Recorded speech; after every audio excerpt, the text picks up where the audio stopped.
I cannot but notice the irony of how Peterson and I, the participants in this duel of the century, are both marginalized by the official academic community. I am supposed to defend here the left liberal line against neoconservatives. Really? Most of the attacks on me are now precisely from left liberals. Just remember the outcry against my critique of LGBT plus ideology. And I'm sure that if the leading figures in this field were to be asked if I am fit to stand for them, they would turn in their graves even if they are still alive. So let me begin by bringing together the three notions from the title: happiness, communism, capitalism. In one exemplary case, China today. China in the last decades is arguably the greatest economic success story in human history. Hundreds of millions raised from poverty into middle-class existence. How did China achieve it? The 20th century left was defined by its opposition to the two fundamental tendencies of modernity: the reign of capital with its aggressive market competition, the authoritarian bureaucratic state power. Today's China combines these two features in its extreme form: strong authoritarian state, wild capitalist dynamics. And it's important to note, they do it on behalf of happiness of the majority of people. They don't mention communism to legitimize their rule. They prefer the old Confucian notion. And other radio and televangelists began speaking about a new political religion that would direct its efforts at taking control of all institutions, including mainstream denominations and the government.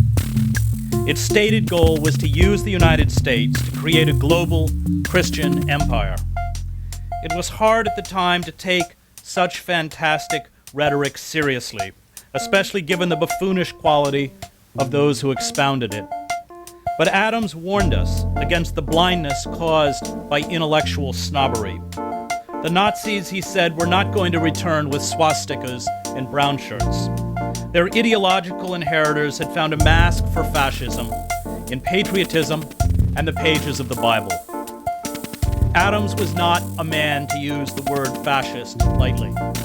He was in Germany in 1935 and 1936 and worked with the underground anti-Nazi church known as the Confessing Church, led by Dietrich Bonhoeffer.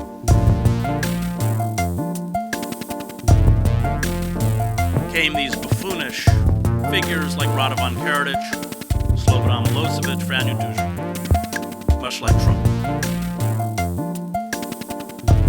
And the rage at the establishment, especially once hyperinflation hit, meant that any figure, no matter how ridiculous or marginal or idiotic, who gave vent to that hatred was embraced within Yugoslavia. And all of these figures had severed themselves from a fact-based culture.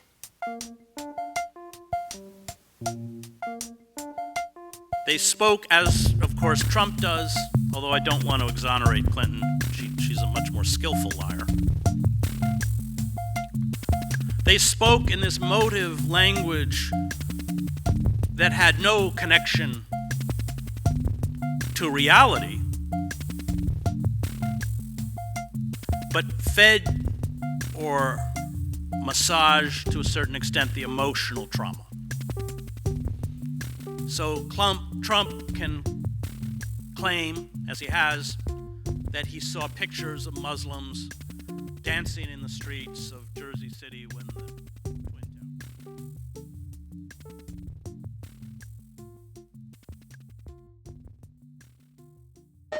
Towers.